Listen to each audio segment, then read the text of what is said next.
Welcome to the Unwritten podcast with your host, Thomas Malpass, where we are on a mission to help the world find more purpose, passion, and peace in their everyday lives. Through deep conversations and connection, tune in because we are all on this journey of life together.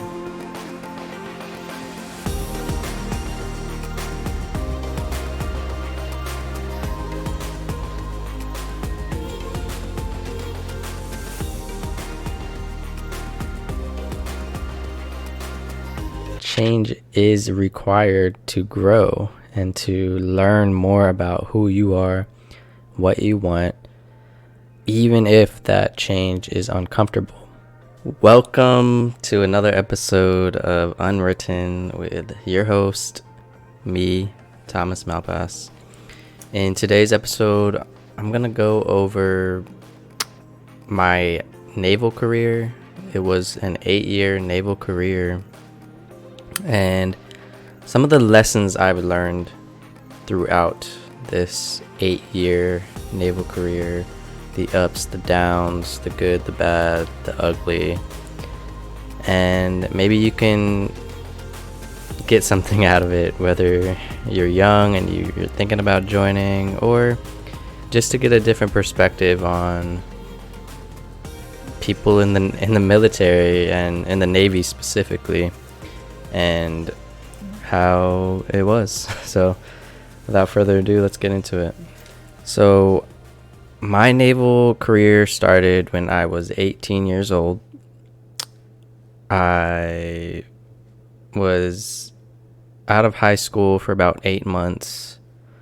I had graduated the year before, and I mainly wanted to join because I just wanted to get out of my hometown because I felt like there was nothing there for me. I felt like I've seen Dover, Delaware in its small entirety, and I felt like the people there just weren't aligned with what I wanted. So I mainly joined just to get out of my hometown, to maybe travel a little bit, and maybe pay for college because the Navy helps you pay for college. So I joined, and once you get to boot camp, you obviously you fly there to Chicago, and then they take you on a bus ride, and as soon as you get off the bus, it's like game on boys. Like, they have you line up, put all of your belongings, your phone, your cell phone, everything in a small little box, and then they basically line you up to go get changed into your boot camp attire, and you have to change right there, right in front of 100 people. I mean, granted, you're all getting naked and throwing your old clothes, even your boxers, or what they call in the Navy skivvies, even your skivvies in the boxes, because when you're in boot camp, everything is brand new. You get all of their equipment, all of their dress clothes, everything. So yeah, you get there, you get naked, you change back into your boot camp stuff, and then you go right back into lining up. And it was a culture shock for sure.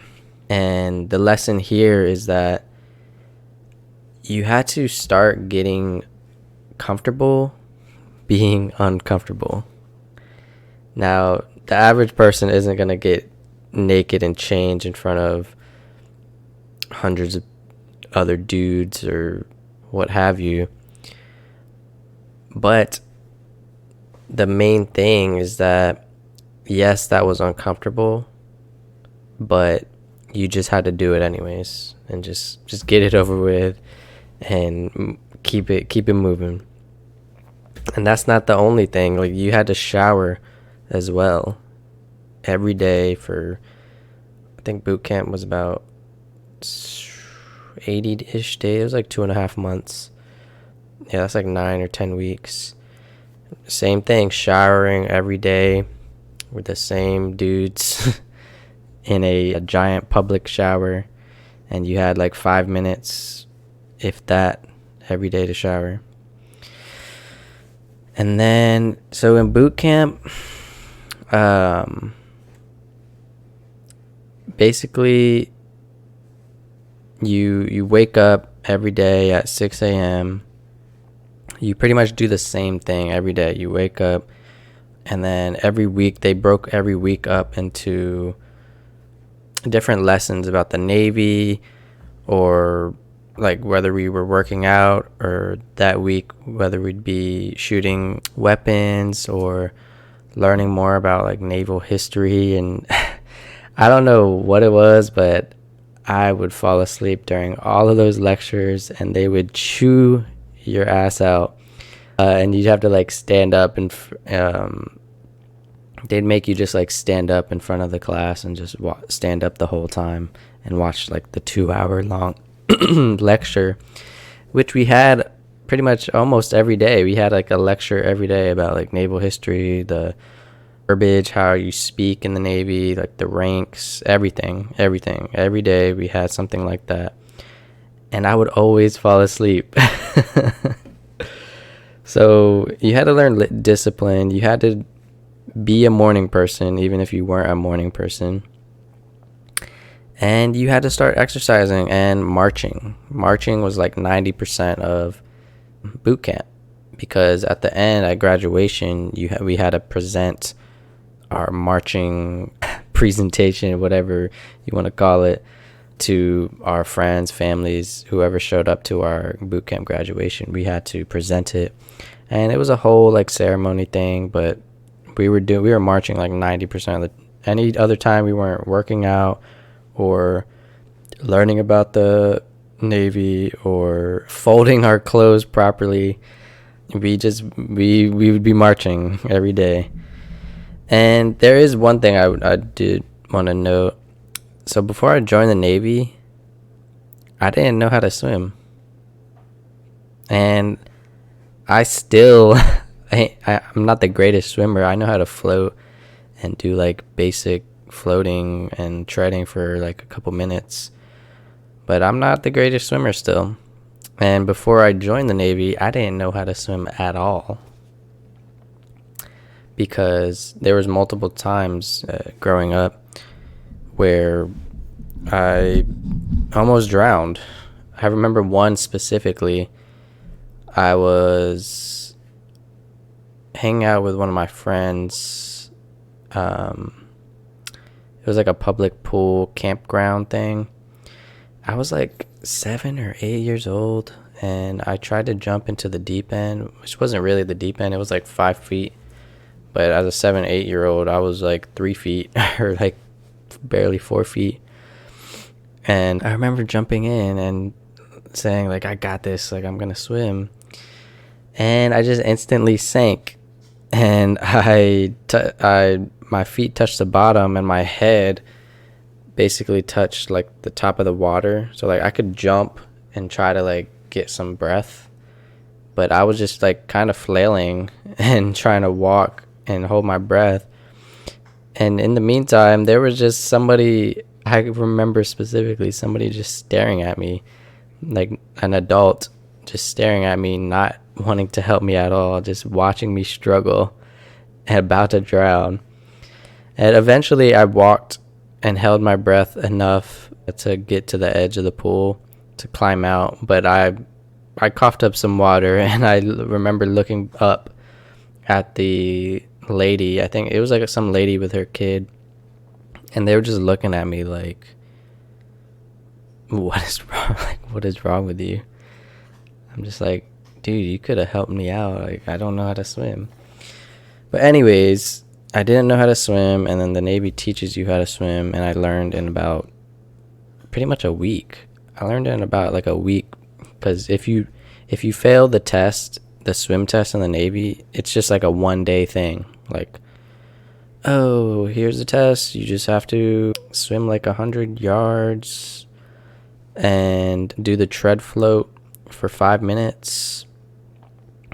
And that's it. You just have to swim like 100 yards, tread float for 5 minutes, and you pass. And there was about like half of my division that also didn't know how to swim. Well, I wouldn't say half. There's probably like 30 or 40% of my class that also didn't pass the test, didn't know how to swim. So they sent us to the swim class every single day if you didn't pass, and they taught you basically how to swim, for like swimming for dummies. And they taught you primarily the backstroke, which is like the easiest stroke. You relax on your back and you just swim backwards. And then the hardest thing though was learning how to tread water, because that's basically you're upright, just sitting still in the water and just floating for like 5 minutes. So you have to really know how to swim to do that properly. And luckily I got used to it and I learned in about a week, which is pretty crazy because I was surprised how fast I'd learn. I thought it would take me forever, and I thought I wouldn't pass boot camp. I had so many thoughts running through my mind, but I remember every day I felt like I was getting better and better and better, and eventually it was just like a week straight of training, and I passed it. But moving on from that, there was another time in boot camp I remember specifically where they would just drop people. And when I say drop people, the instructors, the recruiting, they call them RDCs, recruiting division chiefs or something. I forget that. Recruiting division chiefs, I think, or something like that. But they would drop people as like a discipline thing. And I remember specifically only getting dropped once because I had like forgotten to put a period or something on the log books, because they were like very meticulous about the log books, like everything has to be perfect. And I think I forgot to put like a period or something, and then one of the instructors was like, "Hey, Malpass, get over here." Like, Scorpion, get over here. And I was like, what? Like, because I'm pretty an attention to detail type of guy. And it was like a period I forgot. And yeah, she dropped me. And when you get dropped, you just do like 20 burpees or something. I was like, man, this is cake. And that was it. And after boot camp, you have a school, which is basically your school that it's like your tech school. Whatever job you applied for, whether it be in, I think it's when you're signing up to join, they give you a list of jobs based off your ASVAB score, and that's where you go to after boot camp. So my boot camp was about like 2.5 months, and I stayed in Chicago. It was in Chicago, and I don't think I could talk too much about it because it's like secret stuff, but I remember specifically in A school, I was 18 still, I was young, and I remember developing a crush on one of my classmates, and I was a simp. I was a very bad simp back then. I didn't have much dating experience besides like one or two other girls in high school, and I was a simp. I remember crushing on her and asking her out, and we did go on about 3 dates. But I remember specifically after the 3rd date, we like went out for a whole day. It was like our day off. We like went out from the morning all the way to like night. We just walked around downtown Chicago, like got dinner, drank a little bit. And well, I don't think we drank because we were only like 18, 19. And then when we got back the next day, I asked her out again because it was like Sunday that day. And she was just like, "No, you're Sapper." And I was like, what is that? Like, what is sapper? And I remember that Friday we had went to a sapper training, and it's basically sexual assault prevention. And I didn't do anything. I just remember like wanting to hold her hand, and that was like pretty much it. And we just hugged each other. And she was like, "Oh, everything's just sapper." I'm like, "What are you talking about?" I think that day, like after watching the sapper training, sapper training is like prevention of rape and stuff. There was nothing like that happened. And she was just like, I don't want to hang out anymore or something. So in retrospect, like I'm glad, because I learned so much. Like fast forward to today, I still follow her on like social media and stuff. She's like married to some rich chick, and I guess she's bisexual. And anyways, the lesson here is that I was like simping too much about her. I was even remember thinking about like buying her jewelry and like just buying everything for her. And I put her on a pedestal just because I liked her so much. Because I liked her and I was attracted to her. But at the end of the day, it just didn't work out. It just didn't work out. And I didn't really know her. So anyone listening to this, like, yes, you may find like a spark or you may be attracted to somebody, but it doesn't show their true. You have to hang out with somebody more than just a couple times to truly know who they are, what their intentions are. And yes, we were young, but the lesson this still applies today. And I still remember, like, don't simp over girls. Like, just be yourself. If you think that they deserve something, then sure, but don't do stuff just to think that they'll like you because you buy them something or because you do something for them. It's not going to automatically mean that they like you because of that. So just remember that. And from that, I remember I told myself the rest of my naval career, I am not going to get into a relationship. But I'll talk about more of that towards the end of the episode. So from school, and school was basically, other than that like date scenario, it's basically like a simple school. You go to your school. Sometimes you have to march to school. Sometimes it was like a couple days a week you have to march to school with your instructor. And then you just learn your technical job that you're preparing you for the ship. And that was pretty much it. Like you're also restricted. The first, depending on what base you're on, you're like restricted. Like you can't leave base until like a week, and then you can't wear civilian clothes until like 2 weeks off of base. So it was kind of restricted still, but you had more freedom than boot camp. So from that base school, I got stationed in San Diego on a small boy destroyer 69, aka the Love Boat. And I remember specifically getting to the ship and feeling, it was weird. It was like I didn't feel homesick the entire time of boot camp or A school, but once I got to the ship, it was like reality checked in. It was like, this is where you're gonna be for the next 4.5-5 years, because I had a 5-year contract. And I felt really homesick. I'm not gonna lie. If you're not used to being away, I don't know why it hit me like 4 months later after. It's because I had went back home for like a week after A school and then came back to the ship, and it just hit in. I was like, this is where you're gonna be.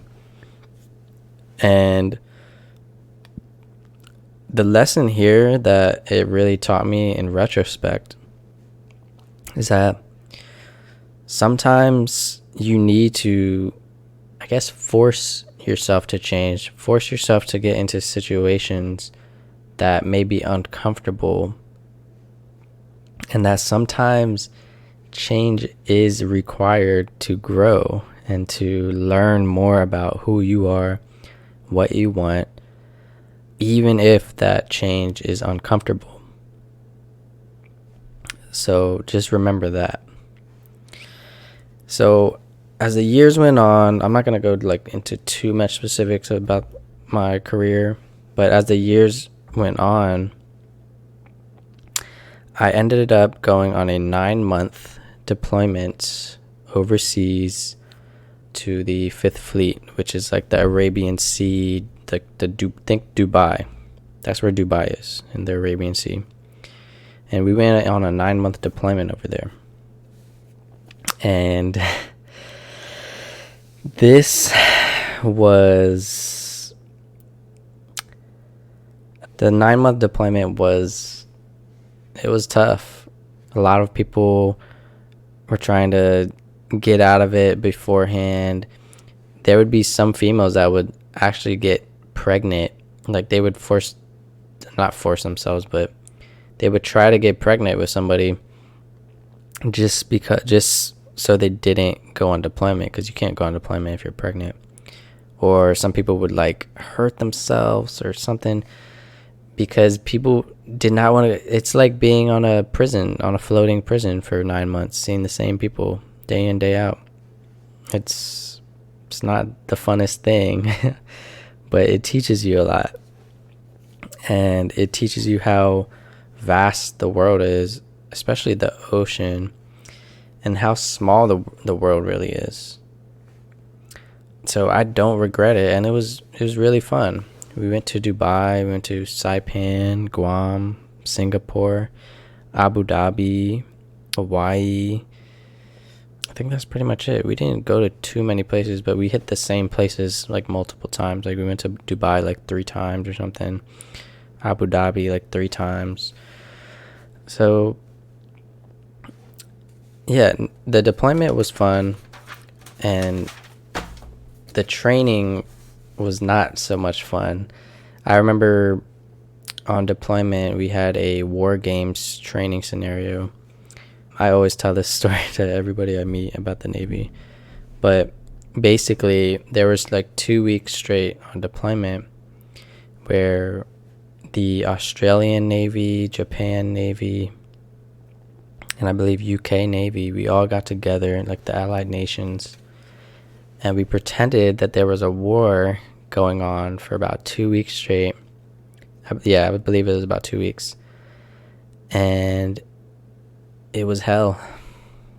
Imagine being stuck on a ship and doing your job, obviously, but imagine it, they simulated and pretended that there was a war going on.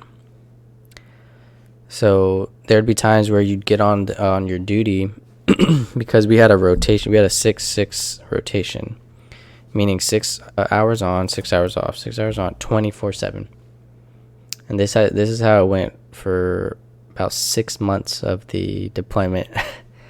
So imagine, just every 6 hours, you're on duty doing your job. But in the war game scenario, you're on duty doing your job in a wartime situation. So there'd be times, my job specifically, I could tell you this, that I basically help navigation, radar, and warfare defense.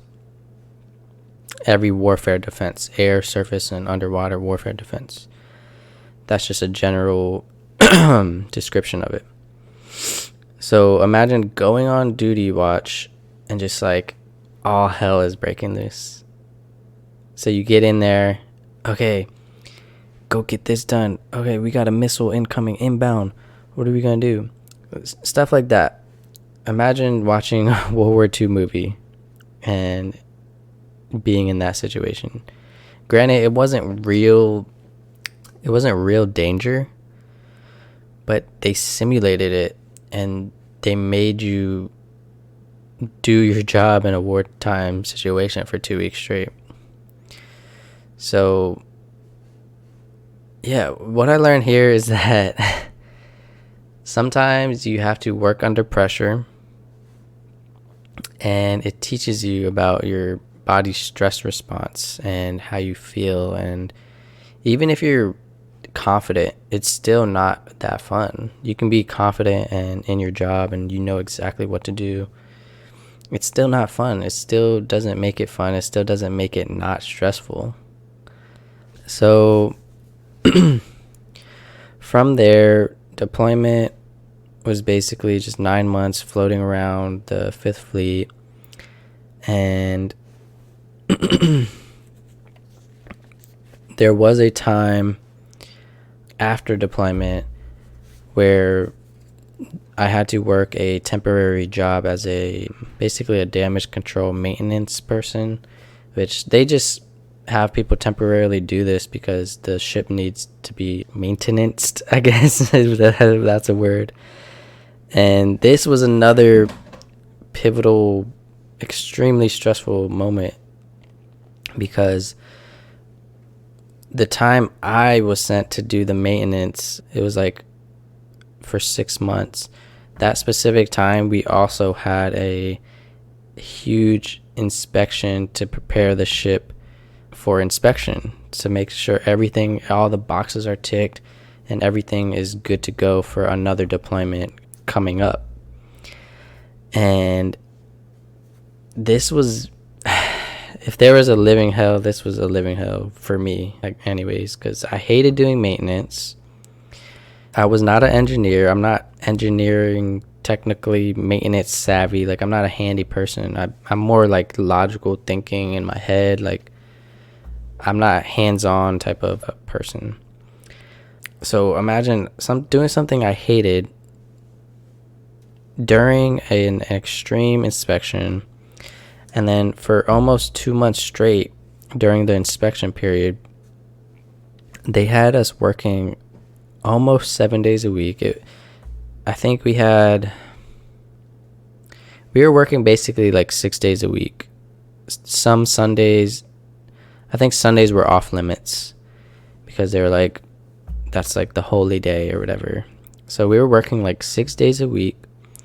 And during those days, they'd have us come in from 5 in the morning.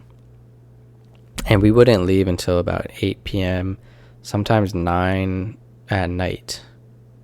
Just doing maintenance, cleaning all the oil from the engine rooms, making sure everything worked properly. It was basically like 10 times the normal amount of maintenance done on like a given period. And we had to do that for almost 2 months straight. So yeah, I was stressed out. I didn't want to be there, and it was basically a living hell. And the lesson here for me was, I came to a realization that this is not fun. This is not making me happy. And I felt like I couldn't do this. I couldn't be in the Navy or do something I hate for a long period of time, because I feel like in life you should, because that's the whole purpose of this podcast, to finding purpose, finding passion and peace. And for me, that moment realized that this isn't me. Like, this isn't part of my purpose. This isn't part of, I'm not passionate about it, and I can't sustain this for that long. Because it's not the easiest thing in the world, because in the perfect world, you'd get paid for your passions and your purpose.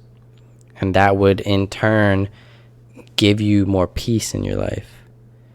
And that's the whole mission of this podcast, to be honest. And in that moment, I remember specifically just hating it and realizing, like, I can't do this anymore. Like, I can't.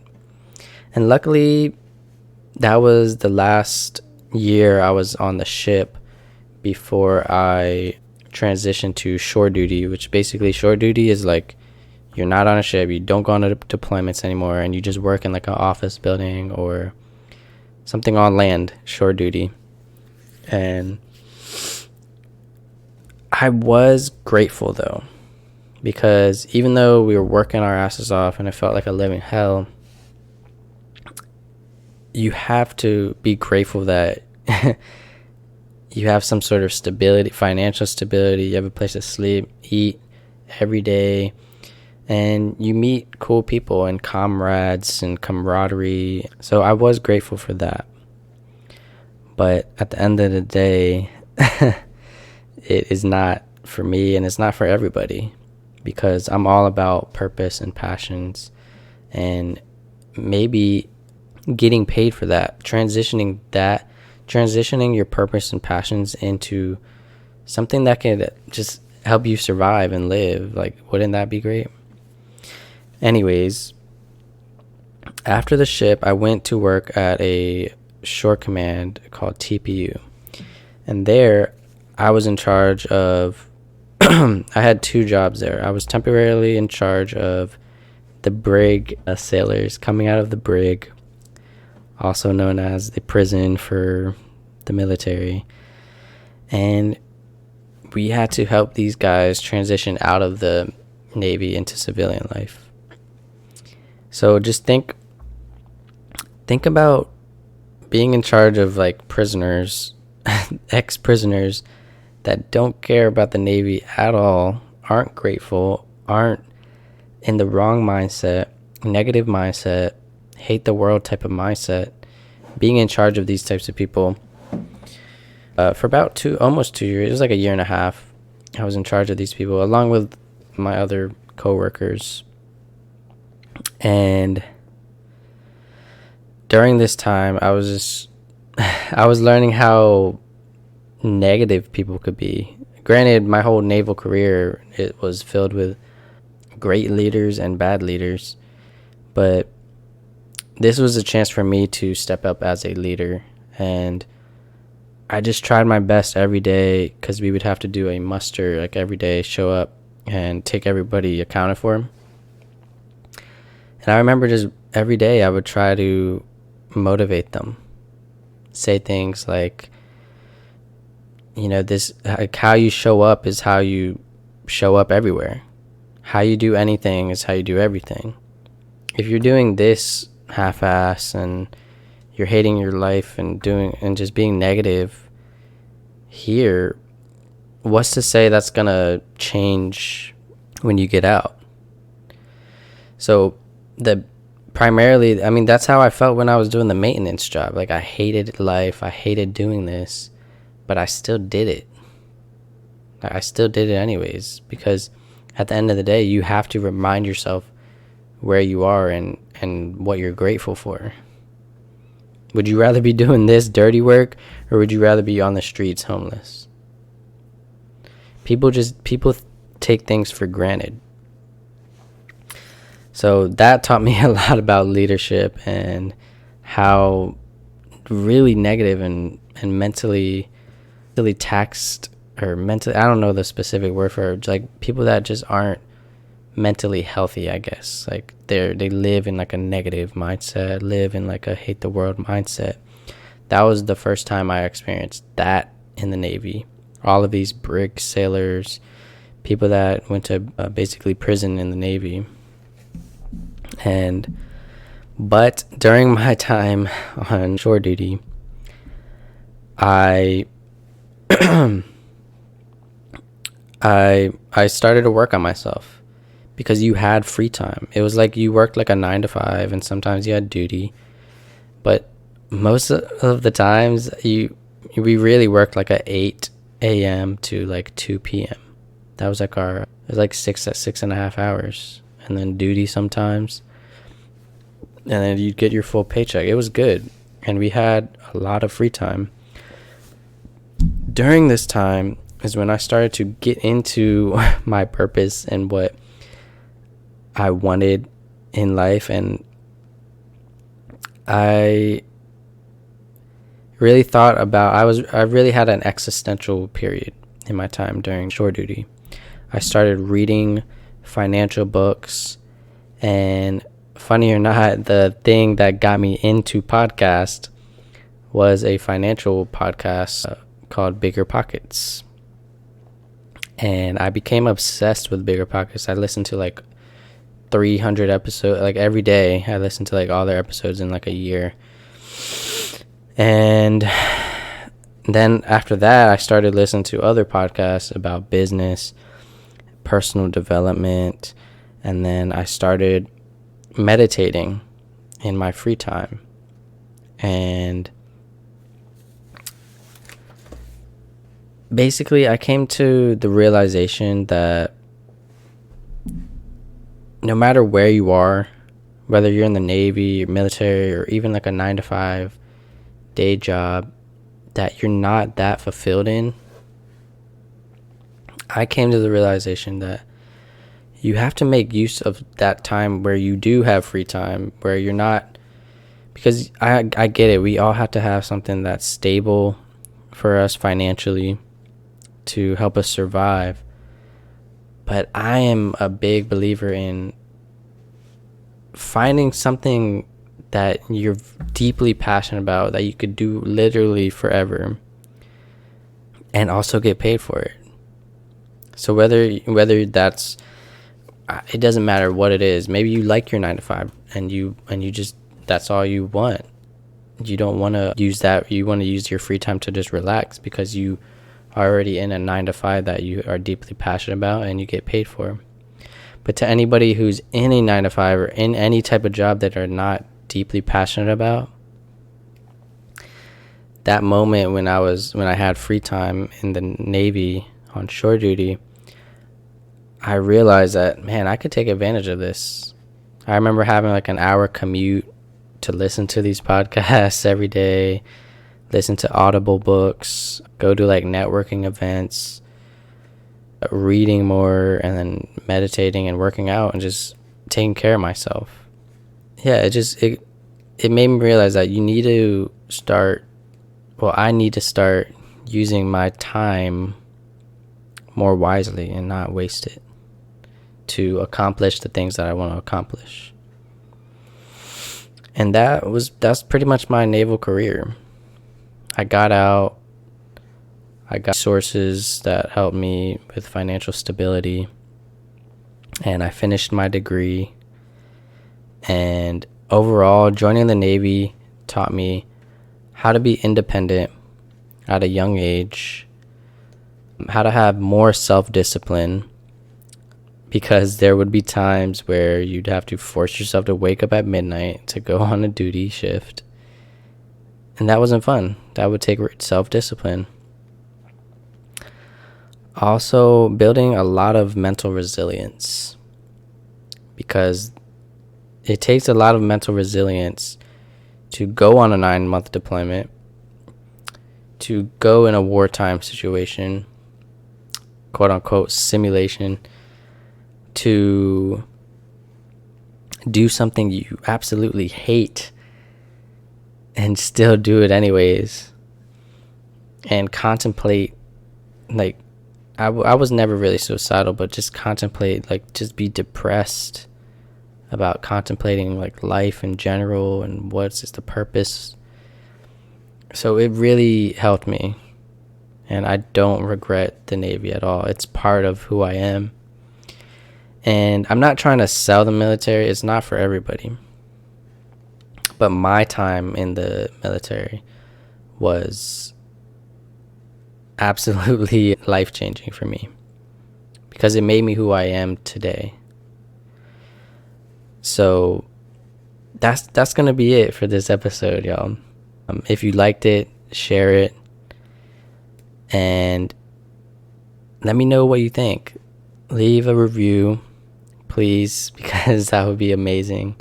I'm trying to get to the top 100 charts in the next 5 to 10 years, because this is my thing. I love doing this. I love speaking and meeting and interviewing other people. And if you have a story also, if you have a story that you want to tell that you think would be life-changing or insightful, let me know. My DMs are open. My email will be on my Instagram at the _unwritten podcast. So yeah, if you'd like to tell a story, also feel free to reach out. And until next time, guys, I'll see you in the next episode. Have a good one. Peace. Thank you guys so much for listening to this episode, and much more to come. The only thing I ask in return is for you to subscribe if you haven't already, and share this with somebody so we can get the word across and spread this community so that I can keep doing this, because you're not only supporting me, but you're supporting the community of everyone who listens. So until next time, guys, I'll see you in the next one. Peace.